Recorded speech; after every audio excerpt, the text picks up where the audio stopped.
Good evening, everyone. My name is Joy Goldstein. I am pleased to be with you tonight. I am waiting for, okay, now I'm able to share my screen. Bear with me 1 second.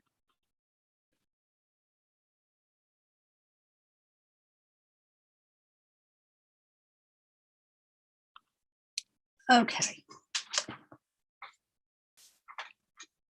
So I think Jeff gave an introduction to the task force work. And this is the list of the task force participants.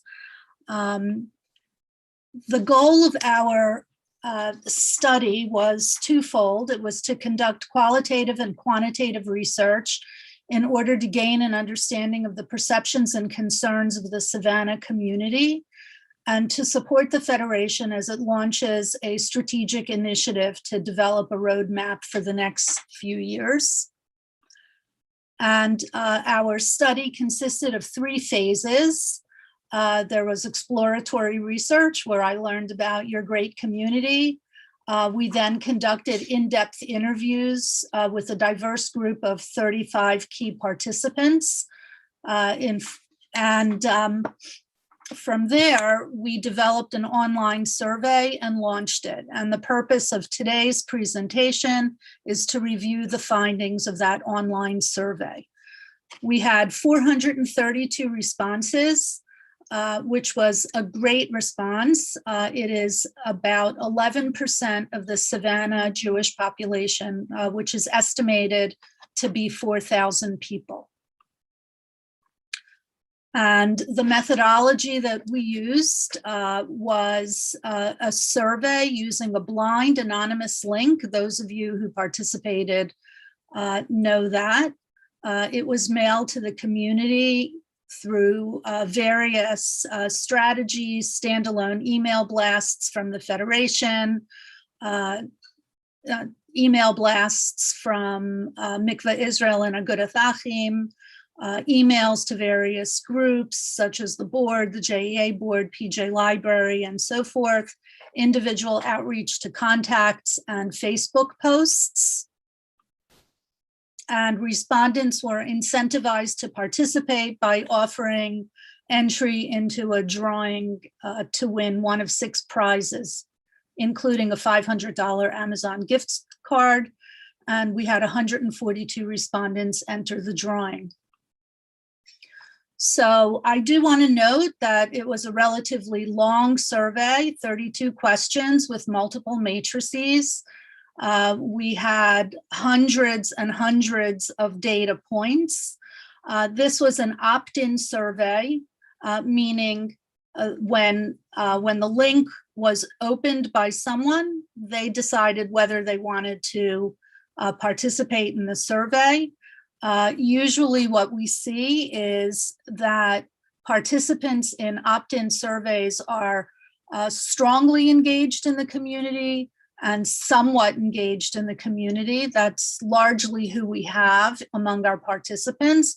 And those who aren't engaged in the community don't always feel that they want to share their voice. So this is not a representative sample of your community. Rather, it is a reliable sample of those who are strongly engaged and somewhat engaged. And we do know from the survey findings that nearly 80% of the respondents feel very much or somewhat a part of the Jewish community. So we do know that they fall into the top 2 tiers of the pyramid here. So in terms of who responded, all of the participants are 18 years old and older. In fact, if someone younger than 18 opened the survey and tried to complete it, they were disqualified when they said they were under 18. 95% of respondents reported that there's an adult in the household who considers themselves Jewish or partially Jewish. Again, the 5% who did not report that were disqualified and thanked for their participation. 62% of the respondents are female. Respondents skew older, with more than half being 65 or older. And respondents are fairly active in the community. 65% are donors to the Federation annual campaign, and over 50% have volunteered in local Jewish and or secular community organizations within the past 5 years. 22% indicated they are in an interfaith marriage or relationship, and respondents under 55 were twice as likely to be in an interfaith relationship as those over 55. So 32% versus 16%. I do want to note that the interfaith marriage rate in Savannah is lower than it is nationally, according to the Pew study, the 2020 Pew study on the American Jewish community. And 73% of respondents have no children at home. And this is the age breakdown. 11% were between 18 and 34. About a quarter were between 35 and 54, and 65% are over 55. And you'll see as I continue to present the findings that when I do age comparisons, I do the under 55 and the over 55 groupings. 79% of respondents live in these 5 zip codes, And this zip code distribution mirrors that of the circulation of the magazine. 23% of respondents were born and raised in Savannah. Those who are age 55 and older are twice as likely to have been born and raised in Savannah than those under 55. However, most of the people who responded, 6 out of 10, moved to Savannah as adults. And of this group, 1/3 are 20+ year residents of Savannah. Slightly more than a half of the 55+ group are 20+ year residents, and 2/3 of the respondents between 18 and 34 are 0 to 5 year residents. And 65% indicated they are very unlikely to move in the next 3 to 5 years. So the community has deep roots and is stable and is growing in some, as we see from the data on 18 to 34-year-olds. In terms of engagement in the Jewish community, we asked several questions, and we learned about 8 out of 10 respondents feel they're very much or somewhat a part of the Savannah Jewish community. 78% belong to a synagogue. The under 55 group are less likely to be synagogue members than the over 55 group. However, the rate of synagogue affiliation is very strong in Savannah. And in fact, I learned during the interview process that many of the people that I spoke with belong to more than one congregation. 53% of respondents belong to the JEA, and 34 to 54-year-olds are the most likely group to be JEA members at 64% of that group. Almost 70% of respondents often or sometimes attend Jewish programs, and half of respondents sometimes attend Jewish programs, both under 55 and over 55.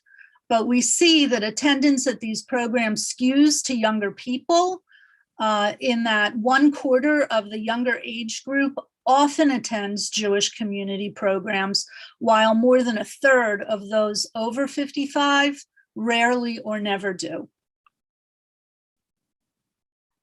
In terms of programs for young families and children and youth, there's significant support for summer camp. 93% of respondents support that. 90% of respondents support preschool, and 87% support the after-school programs. All of these are critical services to working families. 93% of respondents indicated that community holiday programs were very or somewhat important to provide. And 90% are in favor of sports leagues and activities for kids. At least 10% of the respondents weren't familiar with 5 of the 9 programs that we asked about. For example, 28% didn't know what Day at the J is, that is vacation camp, and 18% weren't familiar with Shabbat Across America. And this is a picture being more illustrative. We see here the 3 programs highlighted in yellow are the after-school programs, the preschool, and the summer camp, and those were considered to be the most important for the community to provide. In terms of programs for adults, there's a significant support for all adult programs. The Yom HaShoah program and Jewish Family Service were rated very important by the most respondents. And we asked respondents what types of programs are needed in the Jewish community. And what you see here is a word cloud, which summarizes the other responses that we got. And those are Jewish programs. That was the most often mentioned, programs for adults, classes, speakers, groups, etc., social programs, programs for singles, and programs for seniors.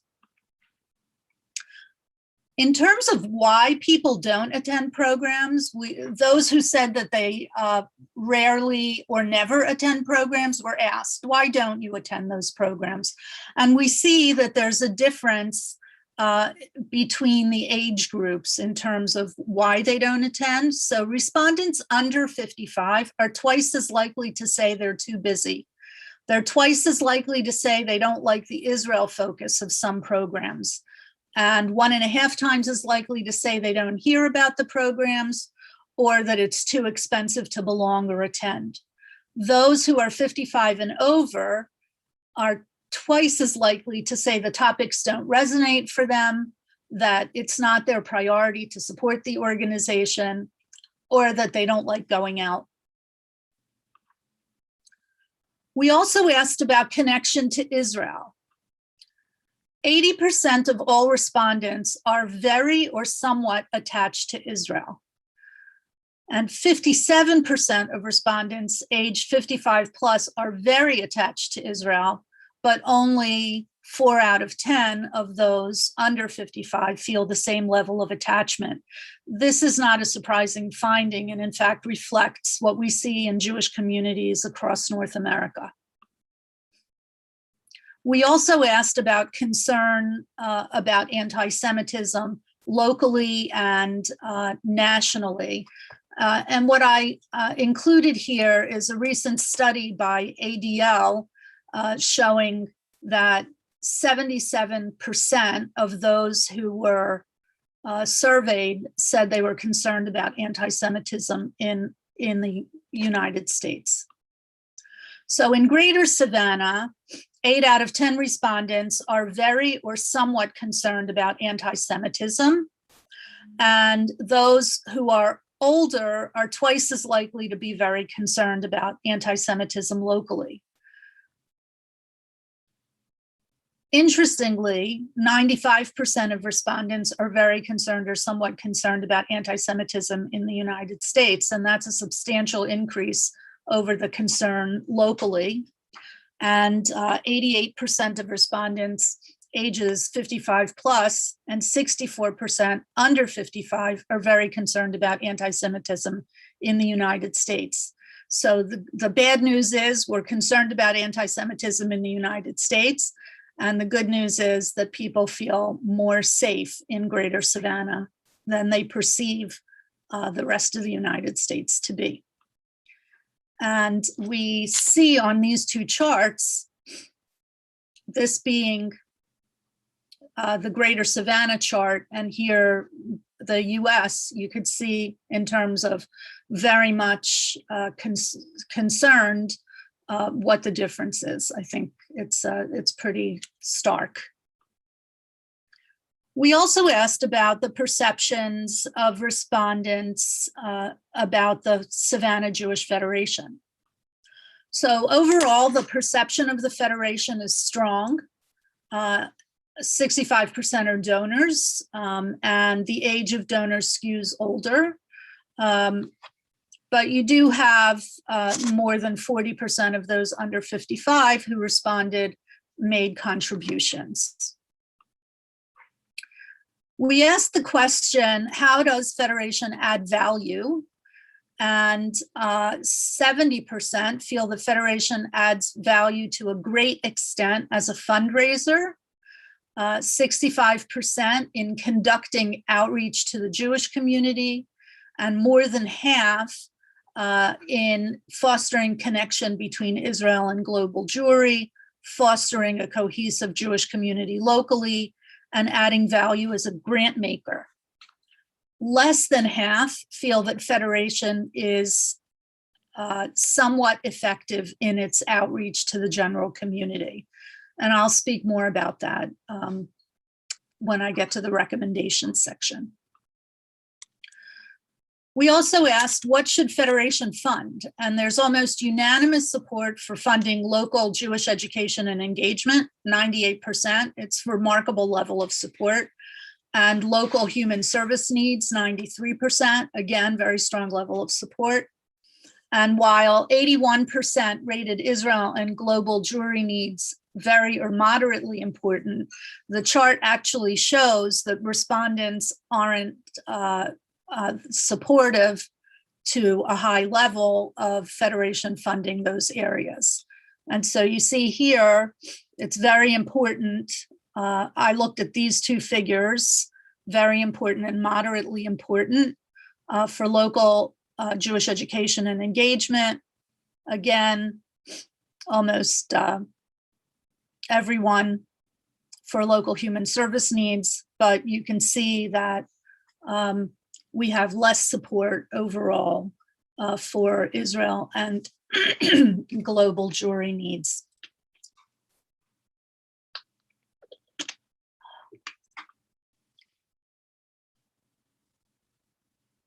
And when we look at the age comparison, there's really very little difference between the under 55 and 55 plus groups in terms of supporting local programs, but we do see that the under 55 group is less likely to want to support Israel and global Jewry needs.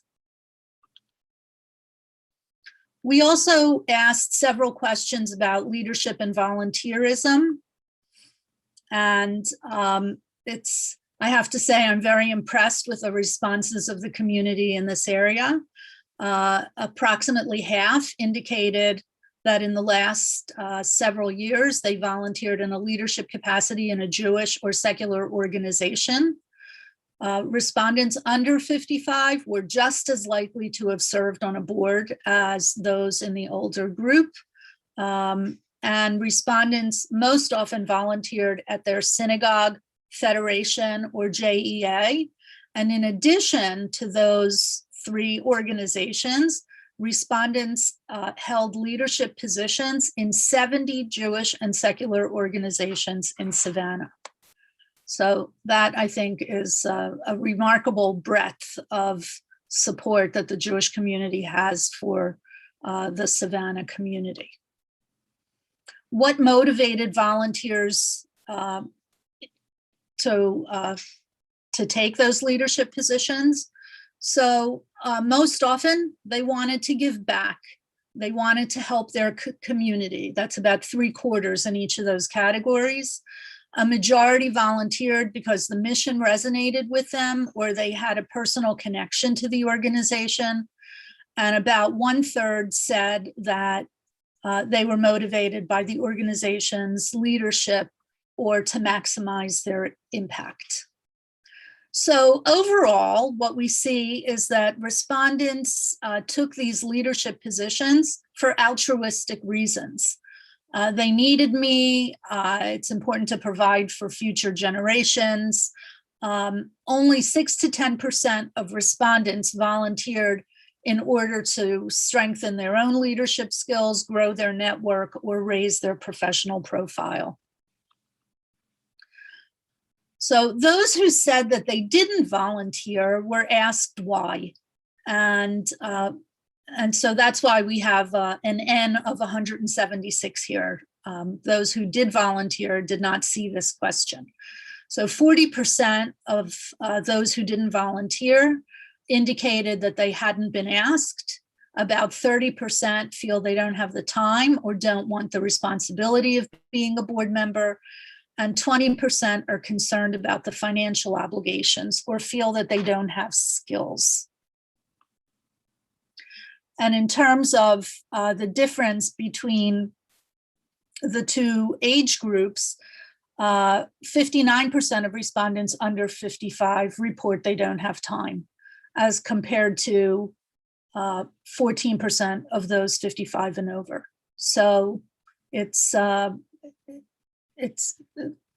those who are 55 and under are 4 times as likely to say they don't have time. 33% of respondents under 55 don't want the responsibility, and 48% of those under 55 said they hadn't been asked. Again, it's approximately the same number as we saw in the previous slide. 22% stated they are concerned about the financial responsibility. At the end of the survey, we gave respondents an opportunity to write in some feedback, suggestions, and the suggestions fall into several categories. I'll go over those quickly. 82 respondents provided those suggestions. So that was about 20% of the total respondents. And 1/3 of those people provided suggestions about programming, various types of programming, such as offer programs for the adult community. There is a feeling in the community that programming has swung to the young, and that those who don't have children at home would like to see some programming targeted at them, some more programming targeted at them. There's a desire for more Jewish programs, for promoting collaboration with and between the synagogues, and suggestions to offer interfaith programming, transportation to some programs, and increased Israel programming. There were many suggestions about creating unity in the community, being an inclusive community. There was a desire expressed by quite a number of people to renew the Community Relations Committee in order to combat anti-Semitism and anti-Israel feelings. There were suggestions regarding the JEA about expanding the hours of the JEA and upgrading the building. And structural changes and leadership development comments. There were people who said, merge the Federation and the JEA, clarify the relationship between the two organizations. During the interview process, there were just as many people promoting a potential merger as wanting the organizations to remain separate entities.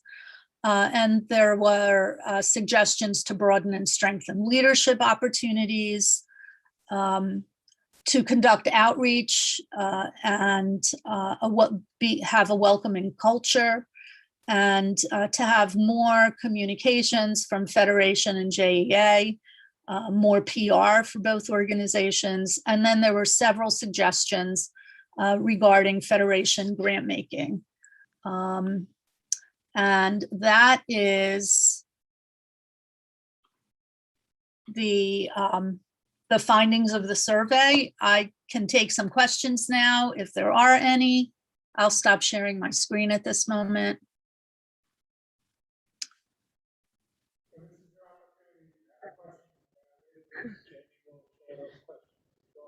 Hi, Joy. Can you hear us now? I can hear you. Great. There are no questions that came in on YouTube. Does anybody have questions that are in the room?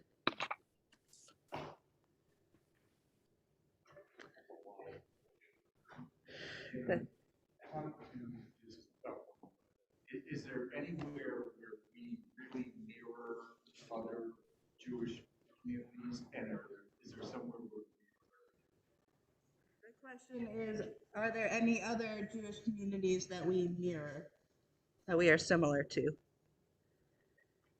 I'm sorry, Jamie, I didn't hear that. Can you just repeat that? The question was, are there any other communities that are similar to us based on the findings?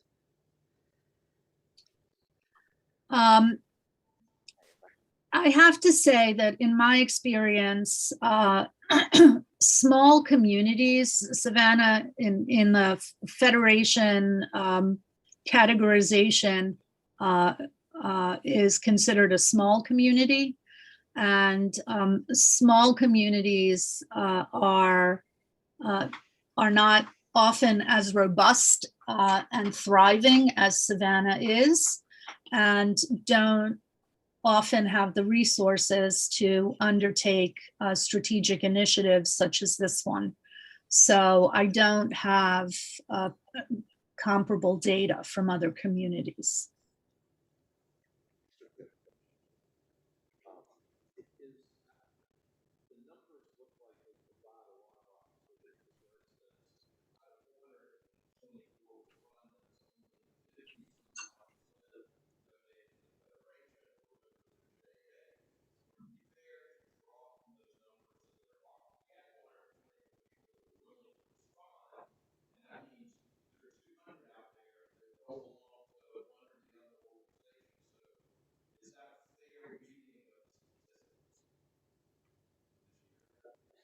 Did you hear that question? No. Will you come ask closer? Know if it's a fair reading of the statistics when you've got 424 respondents and you've only got 54% that give to the campaign or are members of the JEA.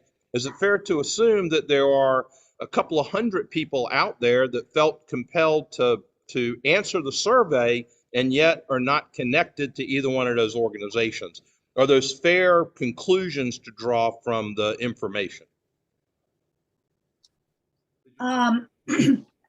Well, I mean, those are the findings, you know, there are respondents who are not donors to the Federation and are not members of the JEA.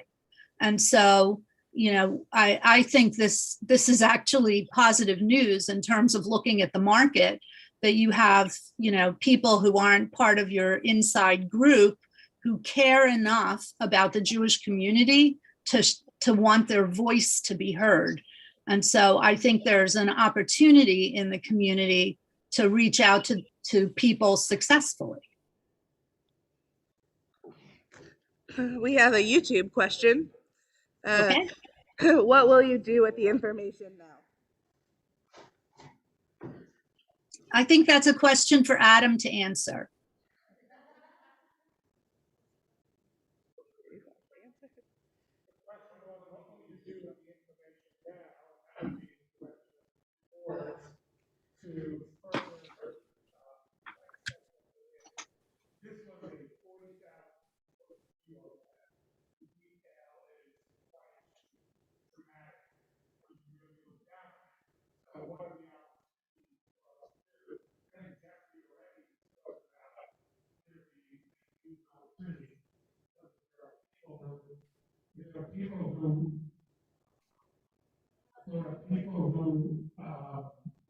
Who felt compelled to answer the survey, that to itself tells us that they care. They may not find there a reason to belong or a reason to give. And I think that's I think it's all upside opportunity. So now it's what do we do with that? You know, immediately, one of the data points that Joy identified was the fact that, that a number of respondents felt that our information sharing, our advertising, our promotions wasn't effective. Well, it turns out that the head of the JEA is the head of the session. I think he has a lot to say about that, and we'll have a lot of suggestions on where we should go and how we should move and where we should position ourselves. And I think we're going to have to take a number of these data points and do the same thing. Look at it and say, how do we're doing a pretty good job. People are happy with it. But I don't think we should ever be satisfied.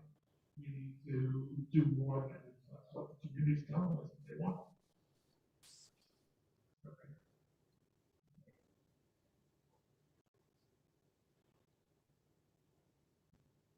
Will the full survey results be made available to, you know, be a spreadsheet or whatever to people that ask for it?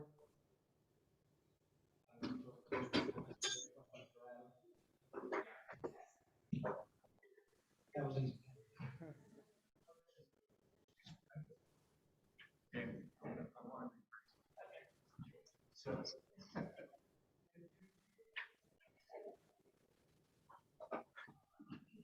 At what point can you see me? No, she can't see you. She can just. Oh, you can just hear me. So why am I walking? Joy.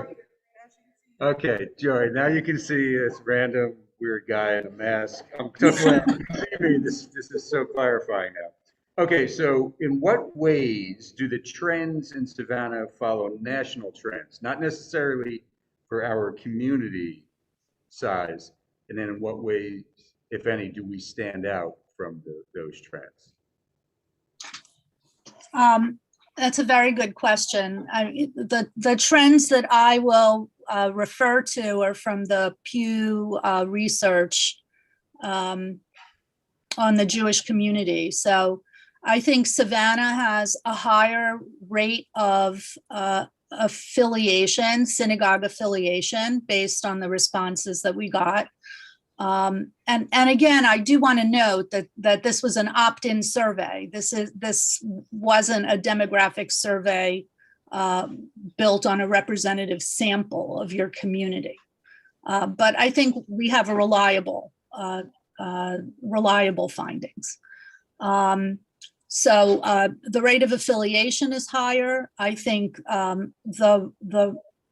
and in these studies, affiliation is generally defined as synagogue and or Jewish agency affiliation. So if you're not a member of a synagogue but are a member of a JEA, that's still considered affiliation. I think your rate of synagogue affiliation is very high in Savannah.